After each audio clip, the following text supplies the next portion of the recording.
wenyewe. Kuhatikwo ni murimu wa COVID-19 nikuo kurehete onjoria ya ene irabu hamwe mwena wa Nyandarua niguo kuibaibia kayo kao kuri thirikari makienda imahe matukumana na mathina maria magomeire ruhonge ruru kuma riria irabu ciahingirwo kurumirira murimu wa COVID-19. Maradi mirodi ni maunu maroko muthenya gutuguthaguthira mirango ciana nicio icio ni itecekire ni irio tutie na gya kumahe tutie na nginya thavuni ungihura nguo. Koguo nturahoya tu tuhingurire tu murango tu wa mbere tu twendagirie tikabe magakua magithiaga na nigetha tuhote kuria kuhe ciana gya kuria tuhote kuriha nginya thitima tuhote kuriha nginya mai na tenda twena andu a wira no mena mathina maingi muno tono mena ciana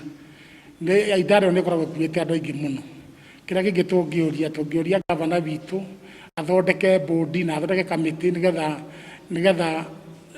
gugia na mutaratara wa irabu kuhingwo to ne hingure nyingi muno itari na mutaratara na murimu uyu wa covid ukiri ho na ithuĩ twina uma ni tukurumira uria ministry ya health igite ni tureka social distancing iyo ni turarubira mawatho ta gwikira mask na tuna tuothe twina haha ithuothe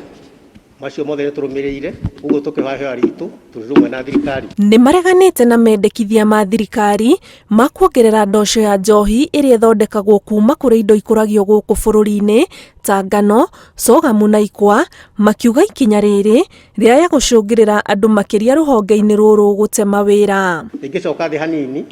mundu ni akunywa no yathie igoro uguo rathie turie minister wa mbeca agwithie igoti riu mwananchi wa kawaida ndangihota kumigura na nitukiona riu njohi ni guka njuru kuringana na uria kegire ndakuongererwo na yongererwo mbica irenda kuongererwo andu megucoka njohi iria njuru